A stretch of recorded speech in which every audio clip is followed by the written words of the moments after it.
Tenemos un capítulo bastante, bueno, como todos los de la Biblia, ¿no? Muy interesante esta mañana por delante. Es un capítulo bastante amplio, con algunos temas, pero estudiándolo me he dado cuenta de que realmente está hablando todo el tiempo de lo mismo, o más bien dicho de otra manera, mejor dicho, de los mismos, de los pequeños. Por eso he decidido titular así este mensaje hoy, este estudio, esta pequeña reflexión por la mañana en Mateo 18. Los pequeños, como niños pequeños. Y ya para haceros spoiler, por si alguno quiere desconectar ya, y no quiere gastar todo este tiempo en escucharme, voy a compartir lo que yo creo que dice este capítulo, resumido en una idea, y es que cada creyente tiene muchísimo valor para Dios. Y este valor que tenemos no depende de nuestras capacidades, de nuestras virtudes, no depende de nada que podamos hacer o podamos dejar de hacer.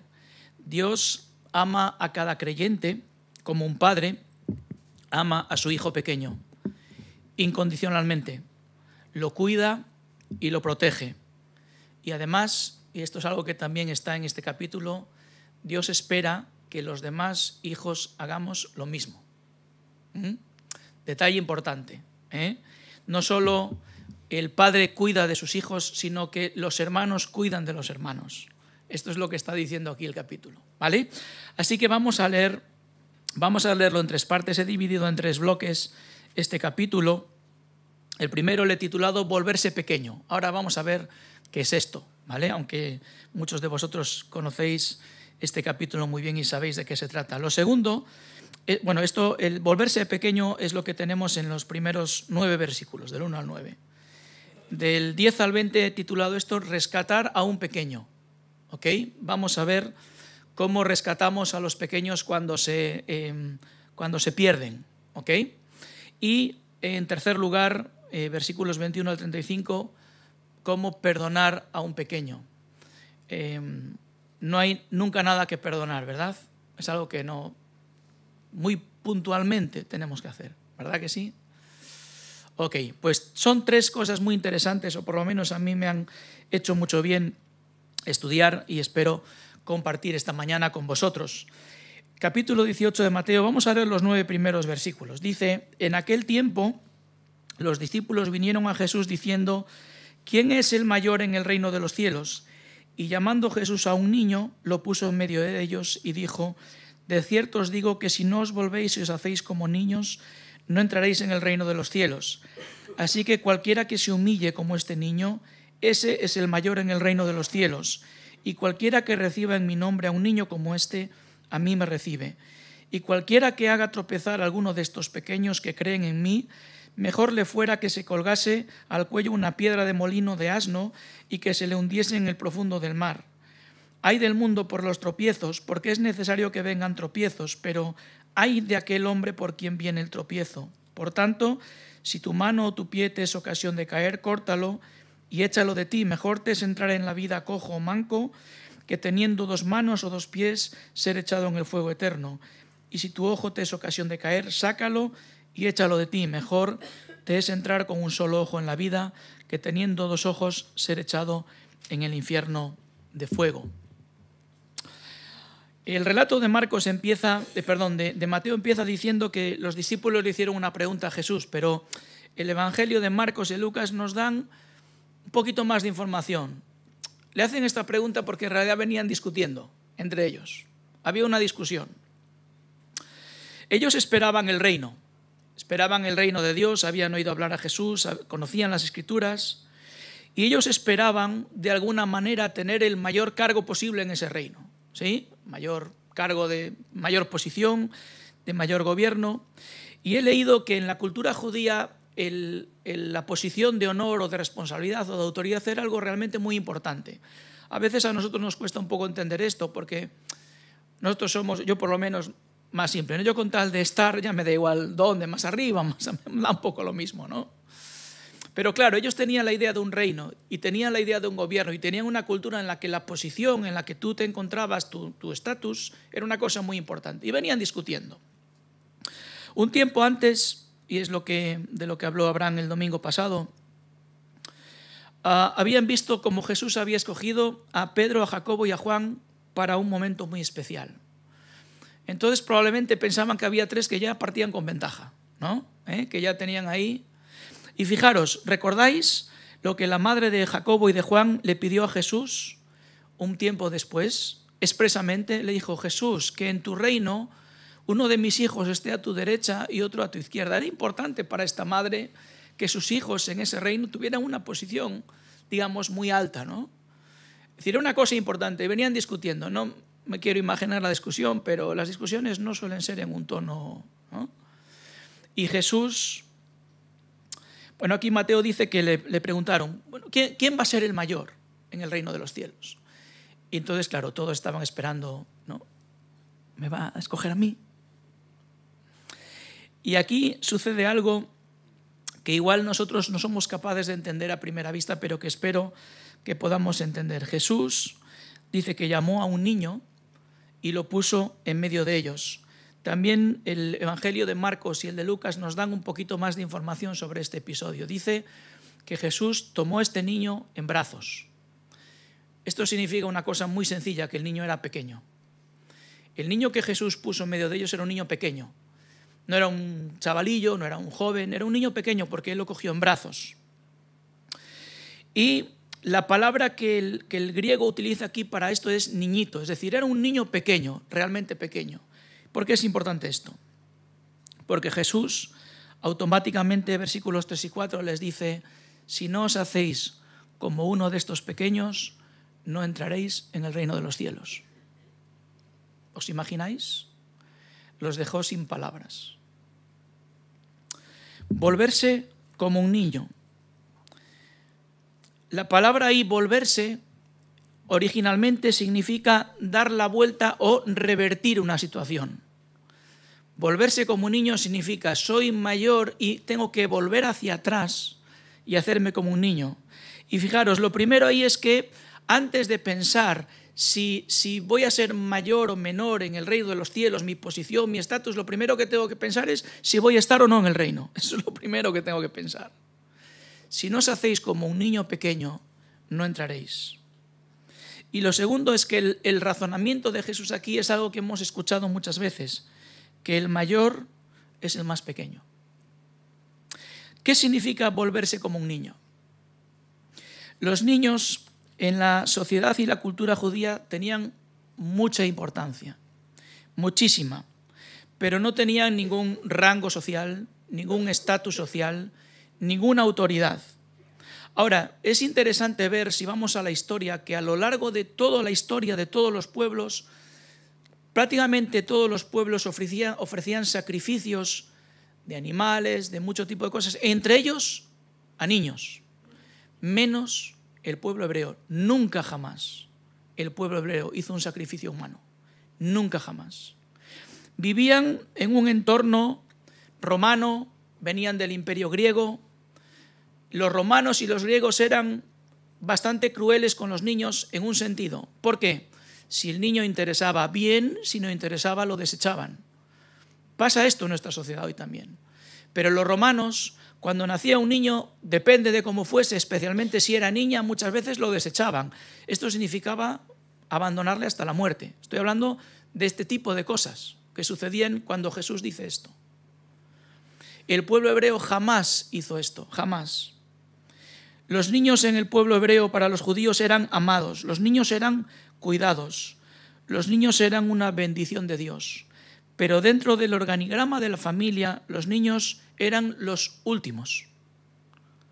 No tenían voz ni voto en ninguna decisión, no tenían nada que decir en la sociedad, eran absolutamente dependientes de sus padres. Ahora, si quedaban huérfanos, no tenían que preocuparse porque la familia se encargaba de ellos. Y si no tenían familia, el pueblo se encargaba de ellos. Un niño no tenía que preocuparse absolutamente de nada, porque tenía garantizado su cuidado. No eran ni autosuficientes, ni independientes, ni en absoluto tenían el control de sus vidas. Es que tampoco lo necesitaban. Lo único que necesitaban los niños era confiar en sus padres, o en sus responsables, porque ellos se iban a encargar absolutamente de todo. Tenían que depender de sus padres y de lo único que tenían que preocuparse era de estar cerca de sus padres. Nada más. Los niños no tenían que hacer nada para conseguir el amor de sus padres, no tenían que hacer nada para conseguir el cuidado de sus padres, no tenían que hacer nada para ser importantes. Lo eran porque eran niños y nada más. Eran, sin duda, lo más importante para sus padres, eran lo más importante para sus familias, pero a efectos de tomas de decisiones, de gobierno, de mandar, cero poder. Curioso, ¿no? Lo más importante en la familia, pero no tenían nada que decir. ¿Sí? ¿Sabéis cuál es el problema? Que los niños crecemos. Y todas estas características, no sé por qué, van desapareciendo a medida que crecemos. Y son sustituidas por otras. Cada vez somos más desconfiados. Nos gusta ser más independientes. Nos gusta ser más autosuficientes. Nos gusta mandar más. Nos gusta tener más poder. Nos gusta tener un rango mayor, una posición mayor. Nos gusta ser importantes. Nos gusta tener el control de nuestras vidas. Tomar nuestras propias decisiones y participar en las decisiones de los demás siempre que sea posible. Y es por eso que Jesús dice, tenemos que revertir esta situación. Esto tenemos que revertirlo. Tenemos que volver a ser como niños, porque en el reino lo más importante son las características de un niño pequeño, la humildad, la dependencia de Dios total y absoluta. Y para nosotros es difícil de entenderlo, pero imaginaros para los discípulos en aquel momento. Ellos son conscientes de que los niños son importantes, pero ellos querían tener una mayor responsabilidad, querían tener un cargo en el reino, y eso era impensable para un niño, impensable totalmente. Entonces, cuando Jesús le dice que tienen que ser como niños, yo creo que se le cortocircuitaron las ideas ahí. Ahora, lo que Jesús está diciendo es que tenemos que ser humildes, que tenemos que vivir como lo que somos, hijos de Dios, dependientes de Dios, amados por Dios, queridos por Dios, y de lo único que tenemos que preocuparnos es de estar cerca del Padre. Es de lo único que deberíamos preocuparnos en el reino. Ahora, Jesús se identifica con este tipo de personas. Fijaros, a partir de entonces, a partir de este momento y en el resto del capítulo, los creyentes Jesús les llama pequeños, todo el tiempo, todo el tiempo. Para Jesús los creyentes somos sus pequeños. Y sus pequeños son importantes porque Él los ama, igual que un padre judío amaba profundamente a su hijo. Y los defiende a ultranza. Por eso está hablando aquí, dice, ay del que les haga tropezar. Porque cuando te metes con un niño, te metes con su padre. Porque cuando haces daño a un niño, le duele más a su padre. Y Jesús está diciendo, ay, pobres los que hagan esto. Y me imagino a Jesús con aquel niño en sus brazos, pensando en cada uno de nosotros en esta mañana, pensando en que iba a entregar su vida por cada uno de nosotros, por cada uno de sus pequeños. Y decía, pobre, pobre del que haga tropezar a uno de estos. Fijaros, la advertencia, obviamente cada uno es responsable de su propio pecado. Pero una cosa es caer en la tentación y otra cosa es provocar que un creyente, provocar que otra persona peque. Y para Jesús esto es terrible. Dice que mejor le sería colgarse, atarse una piedra de molino, de asno y echarse al mar. Había muchos tipos de piedras de molino. ¿Recordáis el caso de aquella mujer que mató a Abimelec con una piedra de molino? Era una piedra de molino de moler a mano. Era una piedra relativamente pequeña, pero una piedra de 20 kilos de una altura muy alta no deja nada, ¿no? Ahora, la piedra de molino de asno, que especifica aquí, eran unas piedras más o menos de un diámetro las había entre 60 y un metro y pico, y un grosor de entre 30 y 45 centímetros, dependiendo del molino. Y solo un asno podía mover eso. ¿Sabéis cuánto pesa una piedra de esas? Es mi sector. Para los que queráis información, Eran piedras basálticas, pero bueno, más o menos la densidad es la misma, 2.700 kilos por metro cúbico. ¿Sabéis lo que pesaba una piedra de molino? Depende del tamaño que os he dicho, entre 600 y 1.500 kilos. Leí una frase que apunté porque me hizo mucha gracia y me hizo pensar. Si crees que te resultaría difícil nadar con una piedra de molino atada al cuello, deberías pensártelo 2 veces antes de hacer tropezar a un hijo de Dios. ¿Qué tal vez eso de nadar con 500 kilos, con 600 o 800 kilos colgados así de él? ¿Qué tal lo ves? Complicado, ¿no? Pues Jesús dice que es mucho mejor morir ahogado que hacer tropezar, que hacer pecar a uno de sus hijos. Y dice que es verdad que no podemos evitar tropezar, somos pecadores. Y aquí Jesús utiliza una hipérbole para explicarnos algo que tiene muchísima importancia, muchísima gravedad. Habla de los pequeños, de nosotros. Es verdad que vamos a pecar, pero el hecho de que sepamos que vamos a pecar no significa que debamos minimizar o infravalorar el pecado. El pecado es una cosa muy seria. Aquí no está diciendo Jesús que el que peca no va a entrar en el reino, porque si no, ¿qué pasaría? Nadie entraría en el reino. ¿Qué dice Romanos 3:23? Todos pecaron y están destituidos de la gloria de Dios. No hay ninguna posibilidad. No es esto lo que está diciendo, es una hipérbole. Está explicando que si dependiera de nosotros y tus ojos te van a hacer pecar, es mejor que te los quites. Y que si tu mano te va a hacer pecar, es mejor que te la cortes. Ahora, si dependiese de nosotros, no tendríamos partes del cuerpo suficientes para quitarnos, para entrar en el cielo. No tenemos. Llega un momento en el que ya estaríamos pecando sin nada en el cuerpo, porque todos hemos pecado. Y la única solución es que a través de Cristo se puede entrar en el reino. A través de Cristo y siendo como niños pequeños. Entonces esto es lo primero, volvernos pequeños. Ahora, sigue hablando del mismo tema, aunque parece que cambia de tema.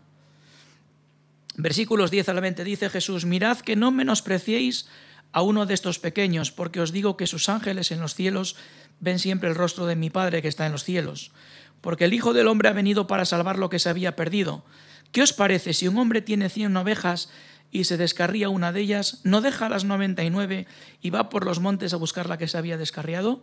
Y si acontece que la encuentra, de cierto os digo que se regocija más por aquella que por las 99 que no se descarriaron. Así no es la voluntad de vuestro Padre que está en los cielos, que se pierda uno de estos pequeños. Por tanto, si tu hermano peca contra ti, ve y repréndele, estando tú y él solos. Si te oyere, has ganado a tu hermano. Mas si no te oyere, toma aún contigo a 1 o 2, para que en boca de 2 o 3 testigos conste toda palabra. Si no los oyere a ellos, dilo a la iglesia, y si no oyere a la iglesia, tenle por gentil y publicano. De cierto os digo que todo lo que atéis en la tierra será atado en el cielo, y todo lo que desatéis en la tierra será desatado en el cielo. Otra vez os digo que si 2 de vosotros se pusieran de acuerdo en la tierra acerca de cualquier cosa que pidieren, les será hecho por mi Padre que está en los cielos. Porque donde están 2 o 3 congregados en mi nombre, allí estoy yo en medio de ellos. Dice muchas cosas aquí. Hemos visto que los pequeños no somos perfectos, que vamos a pecar, pero Dios ha establecido, Jesús establece en este capítulo lo que he llamado un procedimiento de rescate. Hay un procedimiento de rescate de los pequeños. Y esto es lo que vamos a ver. ¿Sí? Versículos 10 al 14 nos habla otra vez del valor que cada uno de estos pequeños tenemos para Dios. También dice que menospreciar a uno de estos pequeños es un error muy grave. Y habla de la oveja perdida. Es verdad que usamos la parábola de la oveja perdida para hablar de los no creyentes, ¿verdad que sí? Bueno, yo entiendo que no es una herejía, es correcto, es una buena historia, pero aquí no está hablando de personas no creyentes, aquí Jesús está hablando de creyentes. Está hablando de creyentes que cayeron en la tentación, creyentes que cayeron en pecado y creyentes que por el inmenso amor que Dios tiene para cada uno de nosotros, Él se ha preocupado de rescatarlo. Un creyente que cae, que peca, el objetivo número 1, la meta es rescatarlo. Y unida a la frase anterior, no menospreciéis a los pequeños, entiendo que lo que está diciendo Jesús es que tampoco debemos menospreciar a una persona que ha caído en pecado, que es algo muy fácil de hacer. No menospreciéis a uno de mis pequeños en ninguna circunstancia, bajo ninguna circunstancia, porque siguen siendo pequeños de Dios. Y porque Dios cuenta con nosotros para participar en la búsqueda se me traba la lengua, en la búsqueda de la oveja, no en el sacrificio de la oveja. Porque cuando una oveja se descarría, cuando una oveja peca, sobre todo cuando me ofende a mí esa oveja, lo que yo quiero es el sacrificio de la oveja, no el rescate de la oveja, ¿verdad? Y aquí lo que está diciendo el Señor es que cuando una oveja se descarría, cuando un pequeño peca, cuenta con nosotros para colaborar en el rescate. Porque los que estamos dentro del redil no tenemos riesgo ninguno, pero la persona que está fuera sí que lo tiene, el pequeño que lo tiene.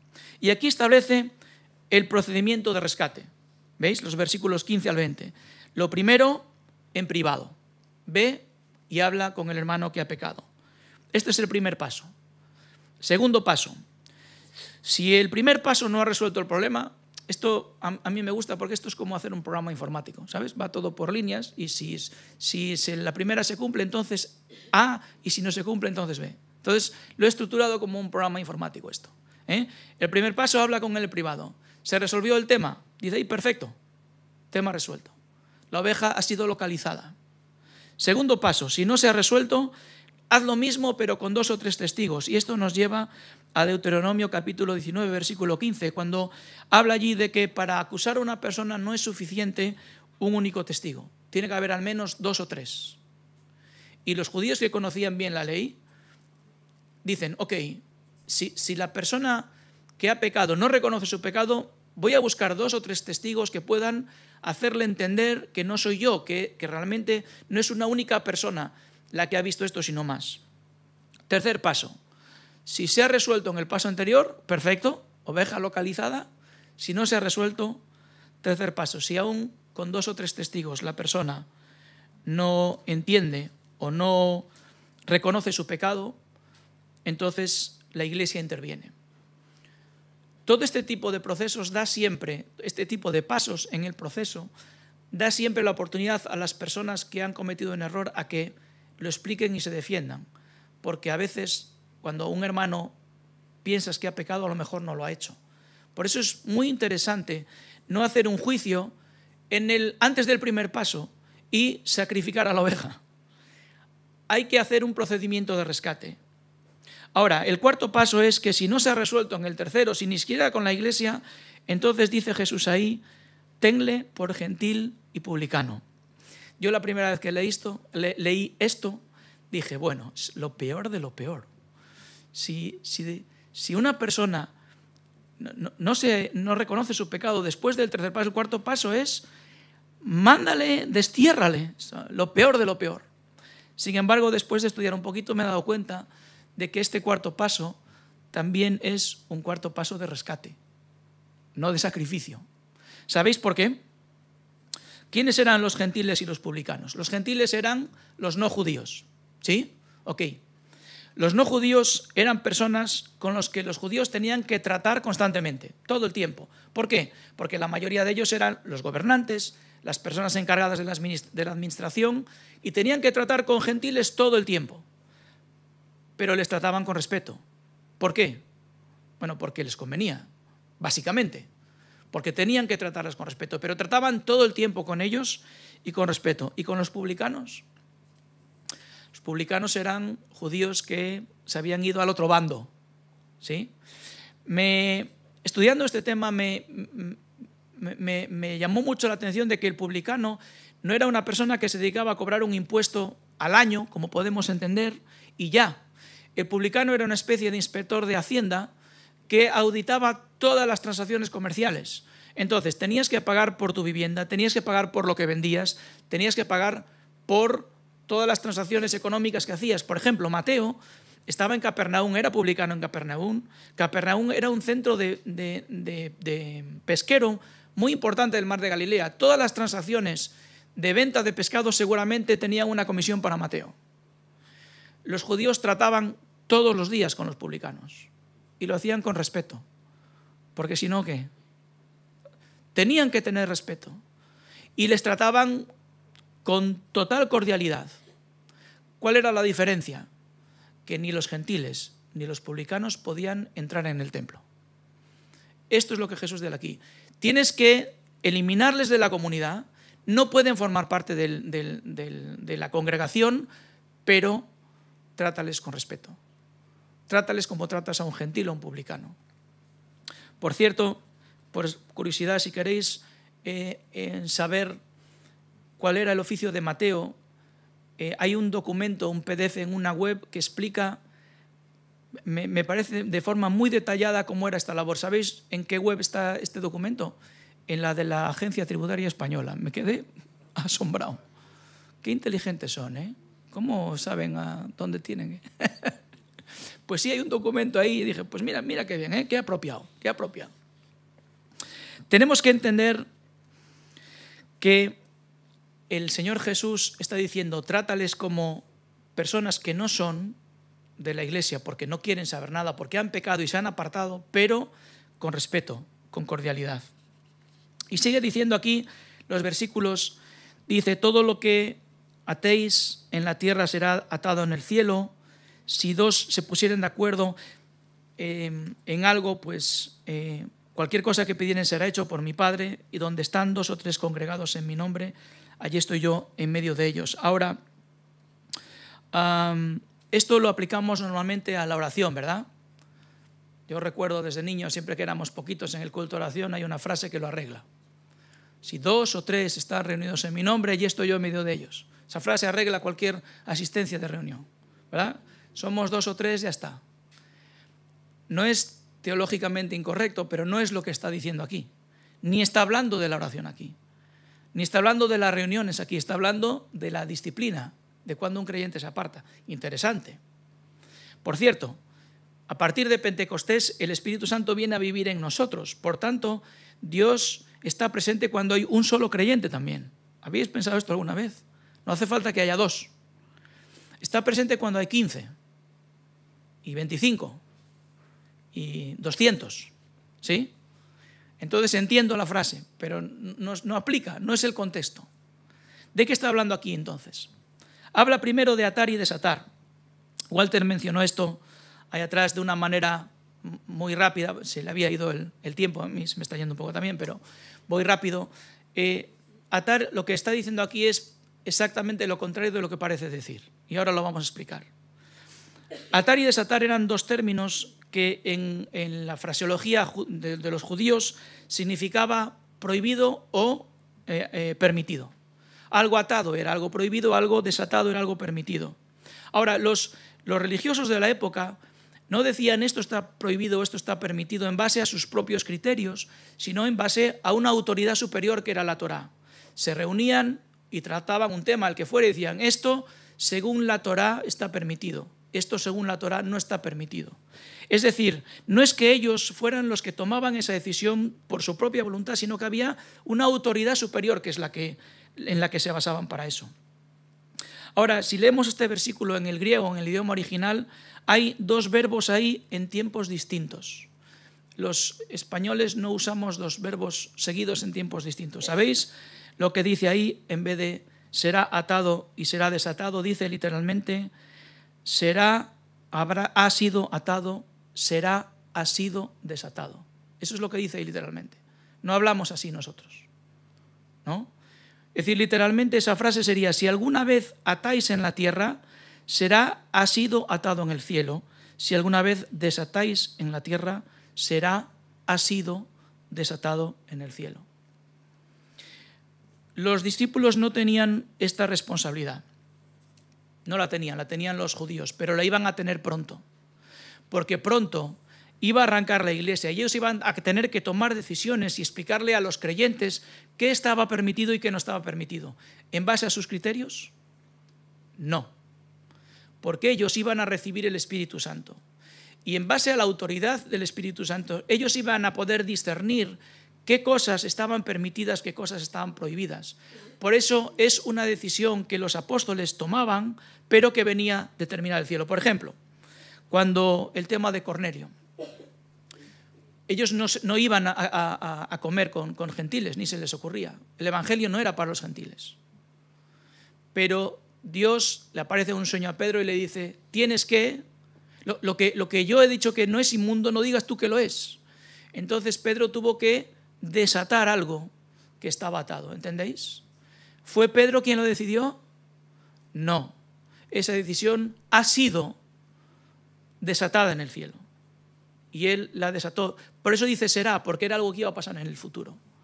Por eso es lo que está diciendo aquí. Ahora, el contexto no tiene ni siquiera nada que ver con la iglesia, tiene que ver con la restauración de un creyente. Y luego dice, donde 2 o 3 están reunidos en mi nombre, allí estoy yo en medio de ellos. ¿A qué 2 o 3 se refiere? ¿De qué 2 o 3 ha hablado previamente?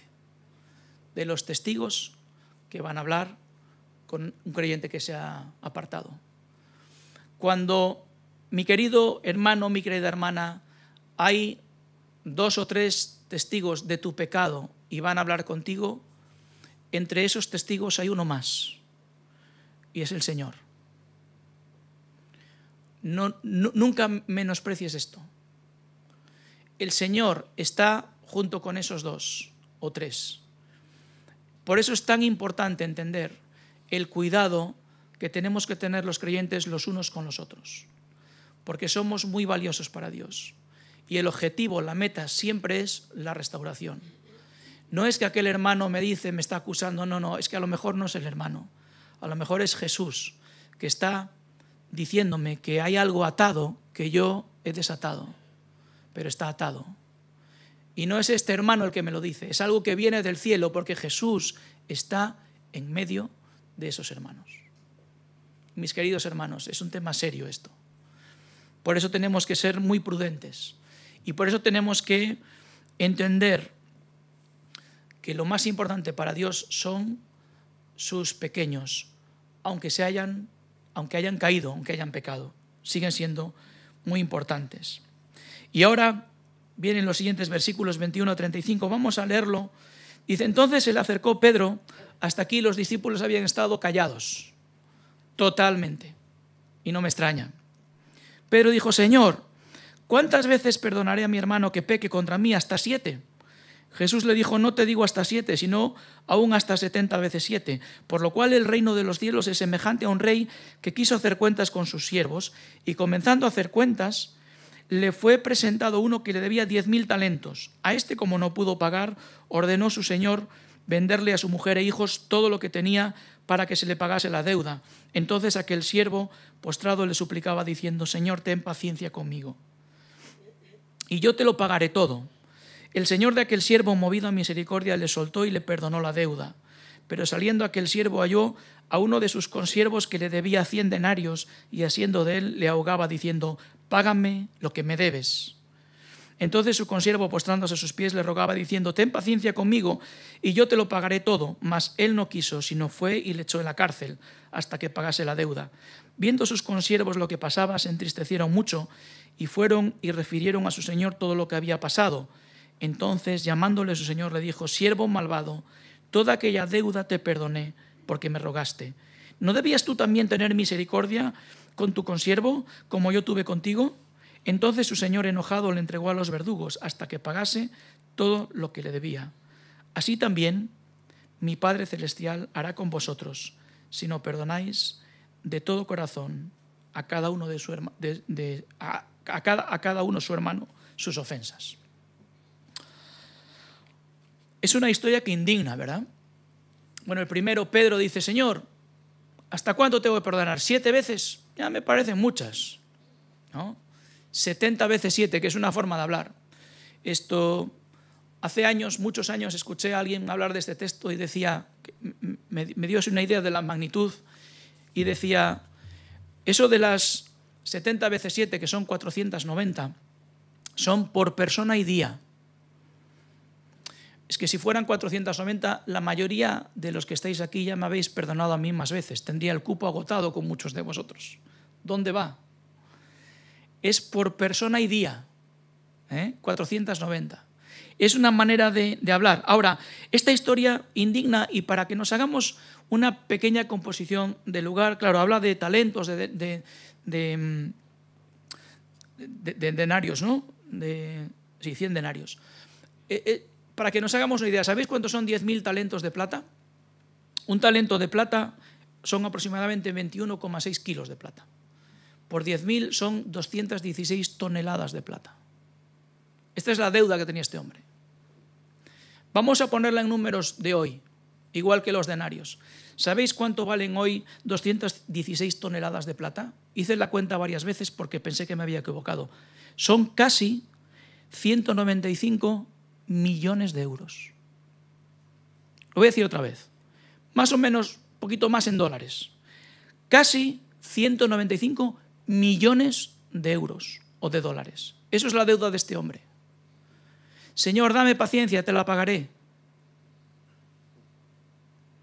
Hombre, yo no sé vosotros, pero yo una deuda de 915 millones de dólares, ni en 100 vidas la puedo pagar. Es una deuda impagable totalmente. Todos los que estamos aquí, bueno, claro, no conozco vuestra economía, a lo mejor me estoy columpiando, pero yo creo que ninguno de los que estamos aquí seríamos capaces en 100 vidas de pagar 915 millones de euros de deuda. Y el Señor se la perdonó. Yo creo que porque se dio cuenta, sabía de sobra que no iba a pagarle la deuda, no, era imposible saldar esta deuda. Es una deuda impagable totalmente. ¿Sabéis cuántos son 100 denarios? Que es la deuda que tenía el otro siervo con él. Son 100 días de salario. Y vamos a ponerlo matemáticamente muy fácil. Ya, como ellos tenían que sacar de impuestos, vamos a hablar de bruto. 100 euros día en España es un buen sueldo, bruto. Es un buen sueldo, 100 euros día. Por 100, 10.000 euros. Te perdonan una deuda de 915 millones de euros y tú no perdonas una deuda de 10.000 euros. 10.000 euros es mucho dinero. Claro que es, pero es una deuda pagable. Y yo leo esto y me indigno. Digo, pero este hombre perdió la cabeza totalmente. Pero cuando leo esta historia y me indigno, me acuerdo de otra historia. Me acuerdo de la historia de Natán, cuando va al rey David y le explica el pecado que había hecho él con Betsabé, con aquella historia de aquel cordero, que este hombre rico que tenía rebaños y corderos, para una fiesta fue y se llevó el único cordero que tenía este hombre. Y David se indigna. ¿Y qué dice Natán? Cuando yo leo esta historia del perdón, me parece estar escuchando a Natán diciéndome, tú eres ese hombre. Porque hemos sido perdonados una deuda impagable, totalmente impagable. Pero las ofensas de nuestros hermanos, que a veces son de 10.000 euros o más, son insignificantes, ridículas, al lado de la deuda que el Señor nos perdona. Por tanto, dice el versículo 35, si no perdonáis a los pequeños, mi Padre os exigirá vuestra deuda impagable. Esto es lo que dice aquí el Señor. Y para terminar, si todavía sigues con tu deuda impagable bajo tus espaldas, hay alguien que vino a pagar esa deuda, a perdonarla, y es el Señor Jesús. Así que yo te animo esta mañana a que te acerques a este Jesús y te conviertas en uno de sus pequeños. Seas uno de los pequeños que vamos, por la gracia de Dios, perdonados de una deuda imperdonable, a entrar en aquel reino como niños pequeños. Amén.